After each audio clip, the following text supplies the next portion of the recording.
Lambda Nerds! Bem-vindos ao Nerd Office! Porra! Versão brasileira, Herbert Richards. Gente, eu tô sem voz porque a gente tá gravando um monte de programa aqui depois da CCXP e aí sobrou pouca voz, então muito obrigado. Você já tá gritando. Todo mundo tá me dando bronca que eu tenho que cuidar da minha voz, eu vou cuidar da minha voz. Beleza? Eu prometo. Well, let's see. Legal, a gente vai falar de voz hoje. De dublagem. Exato, porque nós, brasileiros, eu amo dublagem, eu gosto mesmo, eu vejo até coisas, hoje eu vejo coisas misturadas, mas a gente teve a honra de, ao longo desses anos, poder trabalhar com dubladores incríveis nos nossos conteúdos. Guilherme Briggs, Bar Davi, Wendel. Exato. E agora com França e o Labirinto, meu nosso audiodrama que nós estaremos lançando em breve no Spotify. Se você viu o Nerd Office da CCXP, você sabe do que a gente tá falando? 2023 vai bombar, galera! França e o Labirinto, fala pra galera! A gente teve a oportunidade de trabalhar com o time dos sonhos de vozes brasileiras que estão vivas. Incrível. Né? Não, é verdade, é incrível. Então, por isso, nós vamos falar aqui o top 10 dublagens melhores que os originais. Partiu, Dianos! Número 10, Azaghal, vamos lá. Clássico do improviso, quase um stand-up. Exato. André Filho como Stallone Cobra. Esse filme é maravilhoso por vários motivos, mas essa cena do supermercado, que é tão... Ela é muito louca. Primeiro ele fala, original ele fala... E aí já virou cretino. Isso. Ok, beleza. Lousy shots. You're lousy shot. Você tá dizendo que ele é um atirador ruim, que ele é ruim de mira. You're lousy shot. Né, mas ele fala assim... Cretino. Você adora dar tiro. Já começou a mudar, já começou a loucura. E aí, de repente, ele fala... You wasted a kid for nothing. You wasted a kid. Ou seja, você matou a criança, né? For nothing, por nada. Você matou a criança por nada. E aí, nosso querido André Filho... Você é um imaturo. Você é um cocô. Imaturo. É demais isso, cara. Você é imaturo, você é um... Você é um... Tem que dar uma pausa. Você é uma pausa dramática. Cocô. É louco porque, assim, muitas adaptações na dublagem acontecem não por tradução, mas pra encaixar na boca. You can call the baby whatever you want. Thanks. I'm gonna call the baby fuckstick. Você pode chamar bebê do jeito que quiser. Valeu. Eu vou chamar esse neném aí de pau no cu. Eu posso dar um exemplo. A cena que eu adorei em Andor é o discurso do Luthen sobre sacrifício, certo? E aí no final ele fala assim... So what do I sacrifice? Everything! Só que em português não ficou tudo, ficou minha vida. Porque senão não cabe, né? Ele ia falar tudo! Porque ele tá falando everything, então não cabe tudo, uma palavra de 2 sílabas dessa palavra longa, né? Então ele fala minha vida. Então o que eu sacrifico? A minha vida! Eu acho que perde impacto, não é culpa do dublador, sabe? Mas é porque muitas vezes a dublagem tem que encaixar na boca da pessoa. Isso. Mas no caso dessa cena, ele não tá nem em quadro. Você tá só ouvindo. Então ele podia... Ele pode falar o que quiser. Você é imaturo, você é um cocô. É maravilhoso. Obrigado, André Filho, por isso. Hoje não passaria nem por dentro. Você é um cocô. E eu vou matar você. Número 9, Azaghal. Todo mundo odeia Chris. O clássico da galera.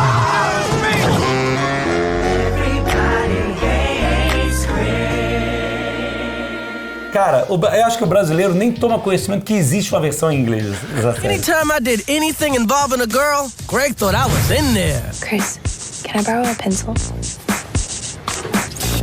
Dude, you're so in there. Não tomamos conhecimento, porque a versão dublada é uma coisa inacreditável. Toda vez que eu interagia com alguma garota, o Greg achava que ela tava na minha. Cris, me empresta um lápis.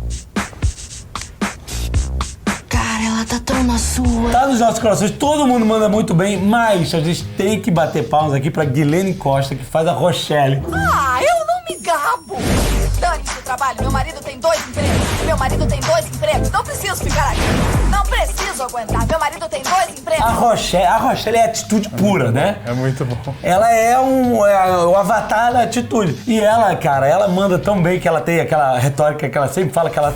O meu marido tem 2 empregos, eu não preciso disso. É muito legal, fala muitas vezes isso. É incrível, cara. Tá, olha, que trabalho maravilhoso. Tem esse modelo 38? Não vê que eu tô atendendo outra pessoa? Dá pra parar de gritar? Eu não preciso trabalhar. Meu marido tem 2 empregos. E você não calça 38. Pega um 42. Número 8, Procurando Nemo. Tu manda muito bem, bicho. Nadadeira, cabeça, irmão. Cara, Procurando Nemo é um fenômeno. A dublagem foi um fenômeno, uma coisa inacreditável. Se isso é algum tipo de piadinha, não tem graça. E eu sei o que tem graça. Eu sou um peixe palhaço. Destaque pra nossa querida Maíra Góes, com quem a gente trabalhou. Não dá spoiler, Jovem Nerd. A Maíra é um monstro, é um monstro. Mas ela faz a Dory, uma coisa tão gostosa, não existe Dory. Eu sei, eu amo a Ellen DeGeneres, ela fez um excelente... Aliás, a Ellen fala verdade. que esse filme ressuscitou a carreira dela. Nossa, ela aí. tava, tipo, sem saber o que ia ser da vida e tal. Aí veio um filme, tudo bem.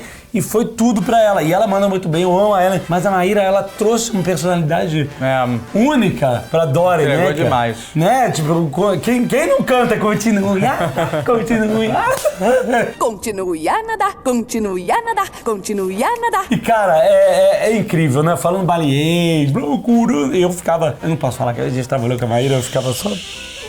ouvindo. Muito foda.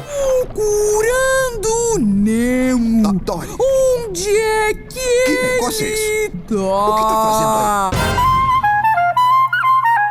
aí? Número 7. X-Men. A animação dos anos 90. X-Men. É Wolverine, né? Quando quiser, bonitão. Então, mas porque nosso querido, saudoso Isaac Bardavi criou um Wolverine que não existe em lugar nenhum do mundo. Wolverine é um homem brabo. Eu vou aonde eu quiser. Saia da frente, Gambit. O que é o Isaac Bardavi? O Isaac Bardavi, no final, a gente trabalhou com ele também. Nossa, eu lembro que ele gravou pra gente o Prior, nos pequenos dramas que a gente fez pra divulgar o lançamento do Ruff. E a gente mandou pra ele, explicou o contexto e tal. E quando a gente recebeu o áudio, cara, nossa. Escuta aí. Você não sabe do que Zamir é capaz, garoto cabra. O que os hobgoblins fazem quando estão aqui não é nada. Você não tem medo o suficiente. Você não conhece o tamanho da ameaça. Então você vai respeitar o visitante. Não fará nada contra ele. E se por alguma infelicidade você cruzar o caminho desse hobgoblin, ficará de cabeça baixa e tolerará tudo o que ele fizer. Caso contrário, em nome de São Arnaldo, farei de você um exemplo para todos os outros acólitos desobedientes. Cara, eu lembro de ouvir isso e ficar arrepiado. Nossa, eu tô arrepiado aqui de lembrar. De tão incrível que foi, sabe... A intensidade porque assim, ele tava interpretando demais, sabe, aquele personagem. Nas pausas, na forma de falar, sabe, nas intenções, cara. Foi uma experiência incrível, foi uma honra poder ter a voz dele numa coisa nossa, num trabalho nosso. Você será melhor ou pior dublador de acordo com a emoção maior ou menor que você consiga imprimir naquela cena. Foi puta foda demais, cara. E aí, cara, ele que, sim, o Wolverine foi ele pra sempre. Dublou o Hugh Jackman. Conheceu o Hugh Jackman. Porra, que maneiro. Conheceu o Hugh Jackman. E quando ele faleceu, o Hugh Jackman também tutou, né, cara? Pô, cara? Ele marcou muito esse personagem. Voz incrível. É incrível demais. Chega. Você perdeu. O jogo acabou pra você. Número 6. Chaves? Isso. Aí é todo elenco mesmo. É todo mundo, aí cara. Todo mundo é inacreditável no Chaves. É uma coisa... Que a localização é inacreditável. É o que transformou Chaves do que é no Brasil. Chaves! Como é que chegou aqui no Guarujá, Chaves? É que eu vim com o senhor Barriga. Ah, o botijão com patas. Sim. E as vozes, o jeito das pessoas falarem. Seu Madruga, Chiquinha. Não diga! Digo! Que coisa! Todo mundo, todo cara. mundo é... Puta. O Chaves, o que... Cara, não tem ninguém... Não tem ninguém ruim. Se você é jovem ainda, Amanhã velho será, velho será, velho será. Né? E o Marcelo Gastaldi morreu muito tempo atrás, né? Então a gente até teve outros episódios do Chaves que vieram depois, eles foram, né, dublados e tal, né? Mas assim, ele marcou muito, ele era também um fenômeno e a galera que trabalhava analógico, né? Era tudo mega analógico e tal, a galera das pioneiros da dublagem. Não, assim, muito incrível. O que você está fazendo? Ai, desculpe, eu peguei a bola errada. Moleque. Maluca. Mente capto. Mente 5. Em primeiro lugar, nenhum trabalho é ruim. O ruim é ter que trabalhar. E eu nem sou maestro e nem o meu nome é linguiça. Sou linguiça e o meu nome é maestro. E ainda bem que o nhonho não fuma. Isso, o que é que tem a ver? É que se o nhonho fumasse, seria círculo vicioso. Essa parada da localização é incrível na cena da carta. Ah, não, sim. Da leitura da carta, porque ela teve que ter toda adaptada pra fazer sentido, as piadas fazerem sentido. Não, foi um puta trabalho incrível. Cara, o que é essa cena da carta? Tô com o mico que vai votar. Mas o que será isso? O que dizer? Tô com um mico que vai votar. Te comunico que vou voltar. Número 5, Dragon Ball Z. Como vocês gostam de encher o meu saco. Olha aí. Também não tomamos conhecimento de nenhuma outra versão de Dragon Ball Z. Eu conheço. Miserável. Ah, tá bom. Eu Você conheço. com essa versão espanhola. Onda Vital, eu conheço. Onda Vital, o único lugar no mundo que não é Kamehameha é localização. Localização. Onda Vital, cara.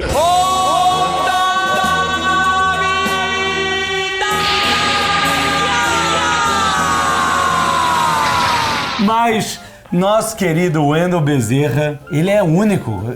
Existe um Goku sem ser Wendel? Eu tenho um coração bondoso, mas agora sou o guerreiro lendário que despertou com a fúria. Ele é excelente como Goku e excelente como Bear Grylls também. Eu sou Bear Grylls e vou enfrentar alguns dos desafios mais radicais em alguns dos lugares mais perigosos do planeta. Bear Grylls. Olha, a menção honrosa. Exatamente. Bob Esponja também. Nossa, a gente pode botar cara, aqui também. Caraca. O Wendel, ele tem uma expressão em inglês que é own it. Ele vira o dono. Eu sou o dono. É o dono. Acho que posso lidar com isso. Eu sou o dono do Goku, eu sou o dono do Bob Esponja, eu sou o dono do Bear Grylls. Não tem como. Ele, cara, ele imprimiu uma identidade que, cara, todo mundo, uma geração inteira, acho que mais de uma geração cresceu e tem o Goku no coração. Incrível, né? Impressionante. Não existe né, oi, eu sou o Goku, igual ao do Wendel, né, cara? Pelo amor de Deus. Ah, oi, eu sou o Goku. Número 4. O Grinch! Olha só, gente, presta atenção. O Grinch é um filme que a gente vê todo Natal. Papai Noel, eu te odeio. Ele vem daquele fenômeno de loucura máxima do Guilherme Briggs. Tá bom, então me dá o prêmio. Vambora que já tô na minha hora! Quando ele ama um personagem de uma maneira que ele se agarra, se apropria, e ajusta, e pira, e regrava, e refaz, e fica... É uma obsessão. Amor, você ficou fabuloso!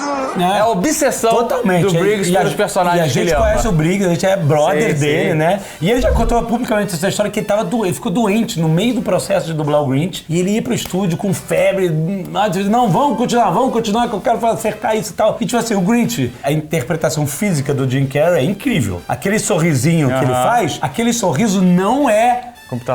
computação ou maquiagem, porque ele faz, volta e meia em entrevista, ele faz esse sorrisinho igual. E é ele consegue desenhar esse mega sorriso caricato, né? Então é claro, ele é um fenômeno, o Grinch é ele demais. Mas, cara, o que o Briggs fez em cima dessa performance, cara, o Grinch que ele descobriu é muito mais engraçado, é muito mais potente, impactante do que o Grinch do Jim Carrey em termos de voz, né? What if it's a cruel prank? What if it's a cash bar? How dare they? Alright, I'll go. Mas e se for de mentirinha e tiver que pagar pela bebida? Como se atrevem? Então tá, eu vou. Mais uma vez, é um fenômeno, o Grinch. Brilhante! Número 3, a nova onda do Imperador. Celton Mello, nossa colega que trabalha agora. o que é o Celton Mello. A gente é suspeita aqui pra falar. Você jura? Né? Que a gente trabalhou com o Celton Mello agora, que vai ser foto, vocês não podem... Nossa, né? Vocês não perdem por esperar. Tô tão feliz. Mas assim, e o Celton trabalhou com dublagem desde criança. É verdade. Que puxa. Ninguém me mandou cartão de Natal hoje. Ele começou como ator mirim. Exato. Depois foi pra dublagem. Exato. Depois voltou pra atuação e trabalhou com todos esses monstros da dublagem. E no Nova Onda do Imperador tem Marieta Severo. Ha! Devia ter pensado nisso antes de virar camponês. Agora já chega, podem levar outro. Tem o Briggs. Deve ter levado o Cusco pra vila dele. Encontrando a vila, encontramos o camponês. Encontrando o camponês, encontramos o Cusco. Ah, é. Agora tudo faz sentido. Cara, é uma dublagem primorosa. Caraca, cara. não. E esse filme foi um fracasso lá fora. É mesmo? Não, ninguém É verdade, nunca tem nada dele na Disney. Nunca viu, já viu alguma coisa na Nova do Imperador? Nada. Ninguém nem sabe que existe isso lá fora. A voz original do Cusco é do David Spade, que é o cara engraçadinho, série da live e tal, mas não marca. Não marca. O que o Celton criou em cima dele e essa parada de improvisar, de trazer uma parada própria, os maneirismos. Caraca, cara. Yikes, yikes, yikes, and let me guess, you have a great personality. Weak. Jaburu, jabucreia, jaburanga e já sei, você tem grande personalidade. Cara, tem 1 milhão de cenas incríveis. Ele leva esse personagem, sabe, de uma forma única que a gente tem no nosso coração e é muito, muito, muito, muito melhor do que o original. Ah, moleque! Número 2. Voltamos ao nosso querido Guilherme Briggs, porque se você entrar na internet e digitar um monte de caracteres malucos e der enter, você vira... Cara, o Freakazoid. Isso é um fenômeno mesmo. Isso existe no Brasil. Não, exato. E a galera sabe disso. Tipo assim, o Briggs trocou ideia com até o criador do Freakazoid. E ele falando isso aqui, o Freakazoid não durou muito lá fora, também foi cancelado. E ele fica assim, eu lamento porque acho que eles não entenderam a piada. E o Briggs entendeu a piada. Tá na hora da pamonha! E ele construiu em cima da piada. Porque o Freakazoid, aliás, foi como eu conheci o trabalho do Briggs, o Freakazoid lá nos anos 90. E porque ele localizava de uma forma tão... Uma apropriação. That was shallow, cheap and based solely on hormones. Works for me! Essa foi a cena mais apelativa e gostosa que eu já fiz na minha vida. Mas tá no script! Passar um paninho nesse chão! Passar um paninho nesse chão, né? Tipo assim, eu acho que hoje em dia, com tanto controle de corporações sobre as propriedades intelectuais e tal, não rolaria o que rolou na dublagem de Freakazoid. Mas, cara... É um clássico brasileiro. É uma parada única no Brasil, Freakazoid. Olha isso! Segura o corpo! Chega! Ai, ô, Maria Mole, já tô cansadinho desse negócio de visão relaxante. Well, hi, sport. You must be Duncan. Good to meet ya. Let's wrestle. Opa! Você deve ser o Duncan, né? Prazer em conhecê-lo. Olha pra monha! Não quero! There's nothing like watching Hero Boy and sipping on some good hospital water. Gente, tem coisa melhor que rango de hospital com desenho animado japonês e a dublagem é ótima. I'm flying a plane. I'm flying a plane. Boy, being a pilot's really neato. Pilotando um avião, pilotando um avião. Oi, isso aqui é melhor que morango com chuchu. Qual o teu time favorito, pá? O Flamengo! Tá legal. Número 1, Jovem Nerd. Lá vem. Número 1 é sempre da Azaghal, vocês sabem. Eu não é tenho sempre da Azaghal, eu tenho argumentos. A Dama de Vermelho! Aí, Gene Wilder com a voz de Mário Monjardim, saudoso Mário Monjardim. Cara, a voz dele, ele tá aqui porque a voz é muito particular. Tá? O jeito de falar é muito particular. Você fica quebrando, interrompendo as palavras, não terminando as frases, sabe? Eles disseram que eu deveria fazer o quê? Esse filme tá aqui, Dama de Vermelho, que é um dos melhores, tem aquele momento que dá o piti na banheira. Não vai! Cara, o piti na banheira tudo, cara. Não me importa se me despedirem. Eu não vou deixar minha santa esposinha. Não se comporte como as crianças. Também tem Cegos, Surdos e Loucos, que é inacreditável a dublagem. Que ele também faz Gene Wilder, né? O quê? que você está falando, meu filho? Mas pra mim, o que me quebra, é quando ele fala o odiabo.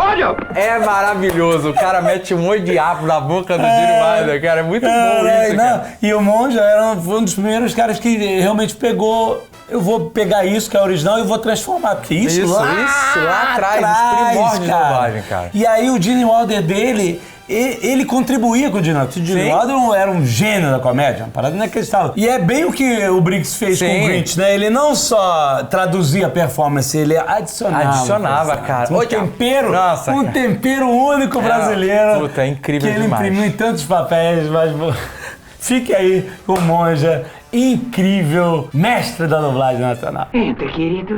O que tá vendo? Economizando luz, minha filha? De quem você tá falando, menino? Quer dizer que você vai levar minha filha pra ver David Bowie? David Bowie, papai. Boa. Eu fiquei sem jeito, afinal de contas, essa menina aqui... Vocês não sabem o que fizeram comigo. Ai, meu Deus, o que é isso? É uma arma. Eu sei que é uma arma, mas onde é que você conseguiu isso? Foi a mamãe que me deu quando se mudou. Se eu tivesse dentro da cueca, você me matava. A lua tá me incomodando. Eu acho que tem uma pedrinha aqui dentro, olha. Mas agora sem lua você vai ver. Vou sair correndo por aí feito um desesperado. Vai ser uma beleza. Olha! Bem-vindos à entrevista. Olha, a gente tem uma abertura especial aqui. Isso aqui é um palco de stand-in, que eles chamam. E o pessoal da Warner me convidou pra vir a Los Angeles, ver Shazam, Fúria dos Deuses, primeiríssima mão, e falar com o elenco do filme. Que honra. É muito legal estar aqui. Obrigado, Warner. Vamos ver como é que foi. It's showtime! You were saying it's a cassette. I have a question actually. What's the difference between a cassette and an 8-track? I don't think I'm that old. Okay. What's the difference between a cassette and a rotary phone? I don't know what's... No, 8-track is a like gramophone. Okay, it's film that you Yeah. I'm making. Have you ever touched one of these, or? I have a few. I have a few of them actually. It's not only that you something that you saw in Guys of the Galaxy, right? Yeah, no. So guys, there's a lot of talk about this new hierarchy of power in DC Universe, you know, Black Adam and Shazam and Superman. I want you guys to define who's on top right now at the DC Universe. Oh, it's so easy. Shazam. Yeah. No one Isn't matches it clear? us. I mean, we're magic. If there's someone else out there that's magic, which we know who I'm talking about, he still doesn't. Our magic is superior. We just have superior magic. Also, we have a team of people with magic. You have superior numbers. We got a clan. And superior numbers. Yeah, that's okay. We'll take on anybody. You got a point. Exactly. Electricity manipulation, hyperspeed, super strength.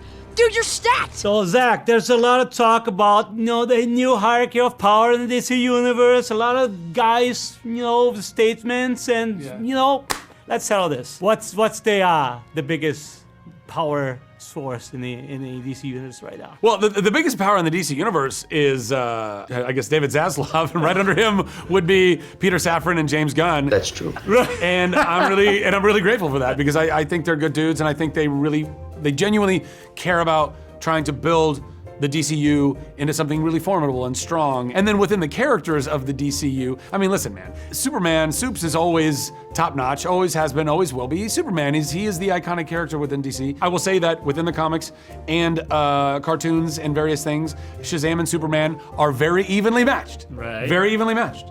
You have magic, and that's Superman. Exactly, which he's susceptible to, exactly. Yeah. But also, I can't die from anything but magic, and he's an alien, so he can't ultimately kill me.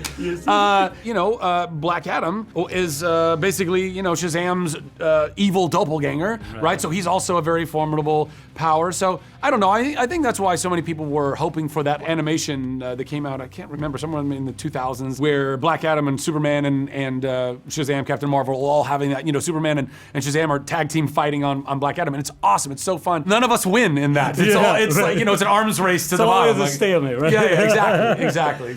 You have to sync your performance with Zach. Yeah. Right? You have to find the same character in there. Because you're a little bit different, but it's basically it's Billy's in there. And now you have Adam, right? Yes. So what was that for you guys to try to find your performance and match with their performance to find this one character between you guys? I'll be honest with you, we kind of wing it every time. Like, it's kind of just like a subtle nod. It's not like wrong. We're like kind of like samurais or like Shaolin monks, Like They're very disciplined and they don't speak much. They're just like, well, actually, I don't know much about samurais. I just know that monks, they take vows of silence. Hey, it doesn't matter. We'll look at each other and we'll nod and we'll wink and maybe give a little subtle high five, you know? Right. It works every time. And then we like exchange our magic and he does it, he steps in and whew, I'm like, it's like I black out and I like wake up and I'm back in my body. It's crazy.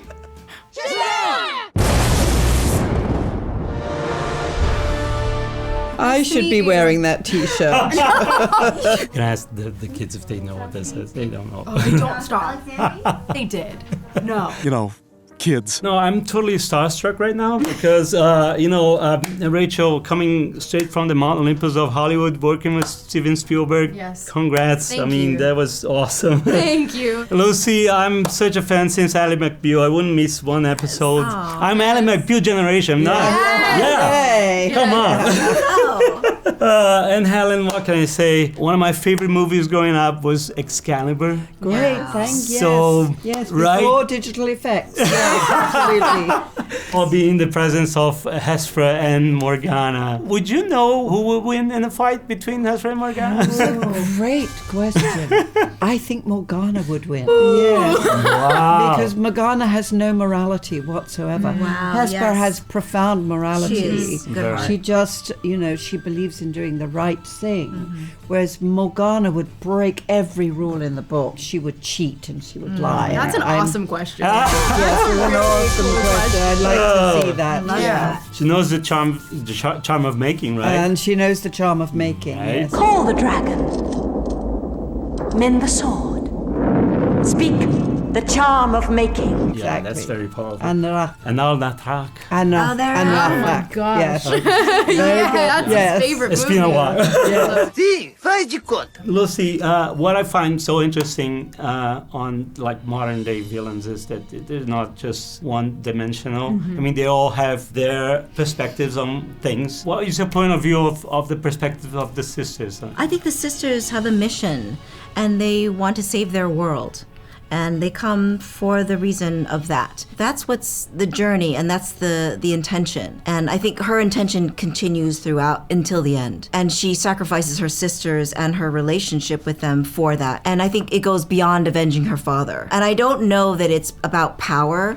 I think she's just so focused. And I think what happens when they kind of shun her and they don't come with her, it makes her that much more forceful in her intention. I don't think she loses track, but I think she goes too far in the way that she is trying to save her world by destroying another. And that revenge and that eye for an eye, it doesn't always work out. We end this now.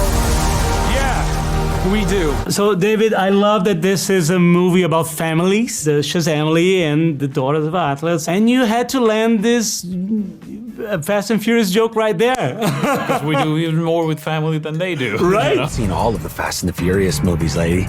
It's all about family. Family!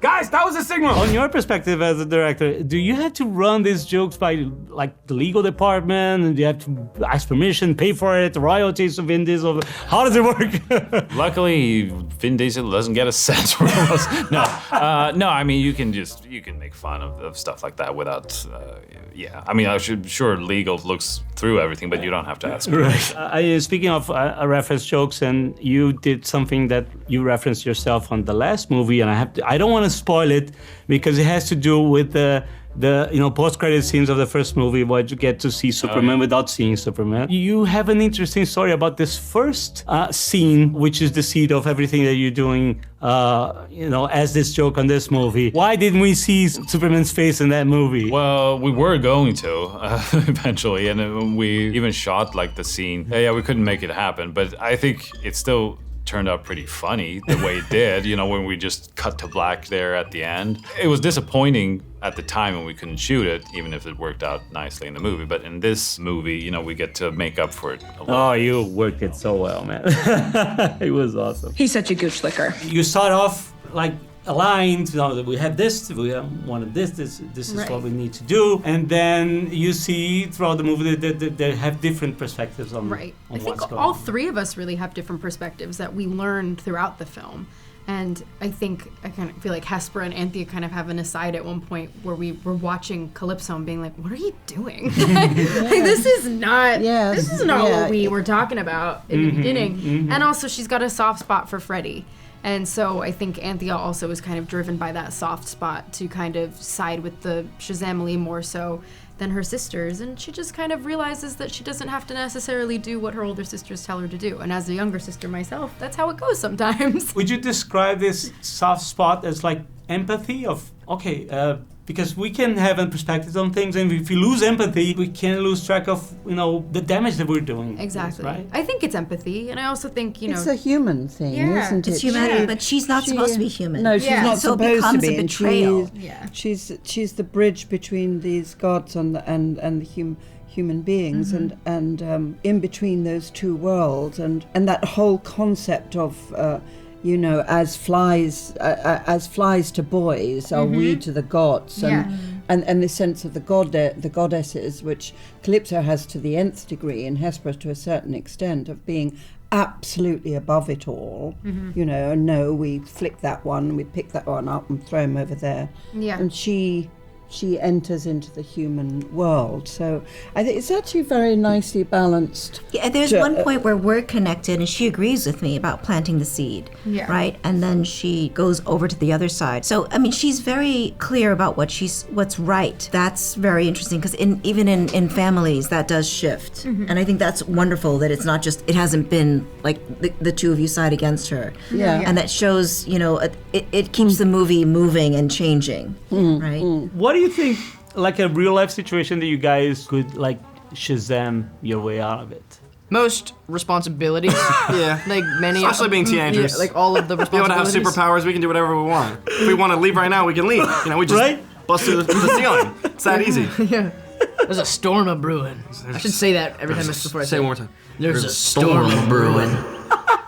I like that. You're in sync. Really good. We're good. We're really good. This is why they pair us together. Yeah, we should do Twins, the movie. Exactly. Speaking of, of your life and real life situations, I remember seeing an interview with you guys before the first movie came out. Yeah. Because you were such high expectations of, wow, we don't believe this happened, it's such a dream, and then it's out there, and what's gonna happen? And now there's been 3-4 years, and now it's a new movie coming out. What happened afterwards in your life? It's so cool. I mean, I really don't know how to emphasize enough how cool and lucky I am. I think a lot of it is luck. I don't know. I really don't know, because I sometimes feel like I'm jinxing a lot of the things. Like I'm so grateful, dude. Like I really am. I'm so grateful. Yeah, I think it's been just such a drastic change in our lives, and I feel like at the time we were so young, and this all kind of just hit us. Everything was just happening so fast. So I think I've soaked in it, and I've really appreciated it, and it's just surreal. It's something that I feel like you're never able to fathom something like this. It's wish fulfillment. To be in this kind of universe and to portray such iconic characters and tell their stories. So yeah, I mean, we're kind of living the lives. I mean, it's so 20 years old, 19 years old, and again to be in a superhero movie. So we're very thankful, and it's a blessing. On the first movie, you had this dynamic between Freddie and Billy all the time. That both of them discovering the new powers, and now you have the whole family to shoot. There's a lot of people on set all the time. How different was that? It was very different and difficult, because I've been saying that it's kind of like shooting like a little mini Justice League or Avengers movie or something, because you have so many superheroes and so many characters. Here we have not only like the adult superheroes, but we have the young versions, and we have the parents, and we have the goddesses. And it's just so many characters to just figure out how to shoot, but also you have to give every one of them their own little stories and their own little moments in the movie. But I think the balance worked out pretty well, but it is a challenge. You also explored many mythological creatures on this movie, which was awesome to see. There's one particular creature, mythological creature, that you got this new spin on, and it was terrifying and awesome at the same time. How do you? Yeah, they're not known to be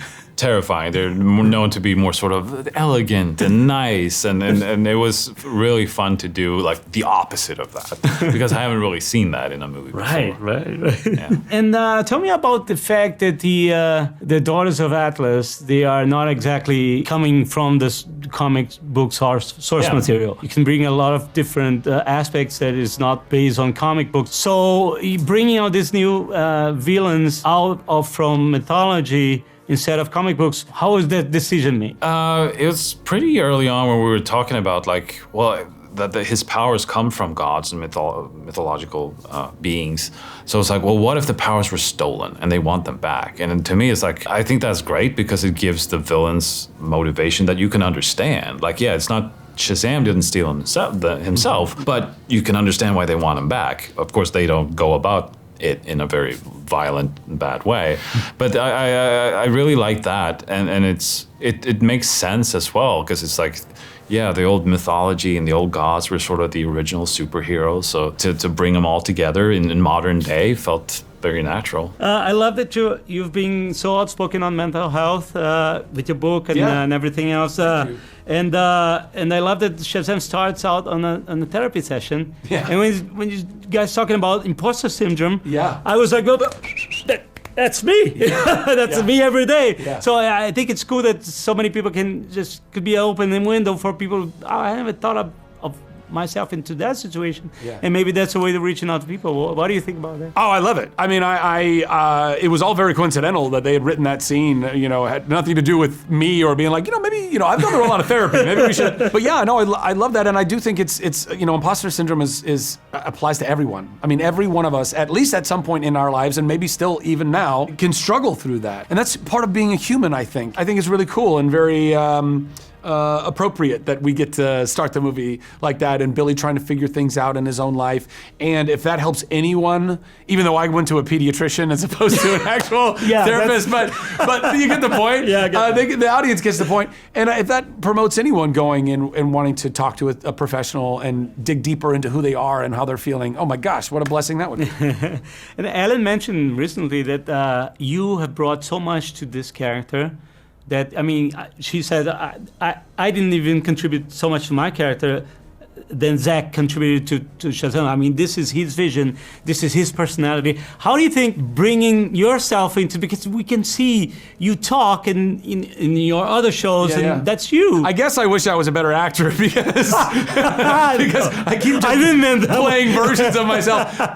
But yeah, listen, there's a lot of truth to that. I mean, sometimes you get to play a huge departure from who you are. But most of the time, you're playing a character that you're able to tap into some part of you, even a little bit of you, that helps bring it to life. It's no secret that I'm a man-child or that I've held on to parts of my youth intentionally, because I think that there's something that's very important about us being able to still see the world and life with wonder and exercise imagination and also, sometimes have like ridiculous altruistic pie in the sky optimism where we believe that we can save the world and we believe that we can all get along, those types of things.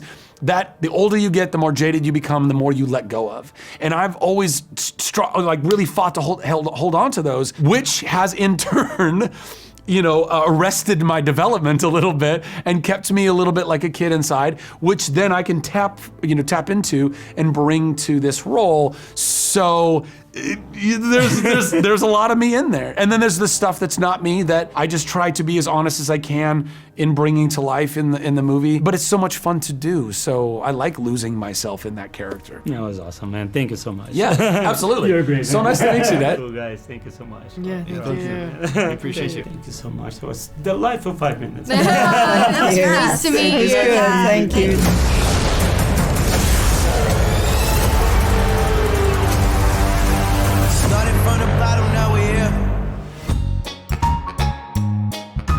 Pergunta da semana, Azaghal! Essa é fácil. Quem está faltando nessa lista? A gente sabe que tá faltando muita gente.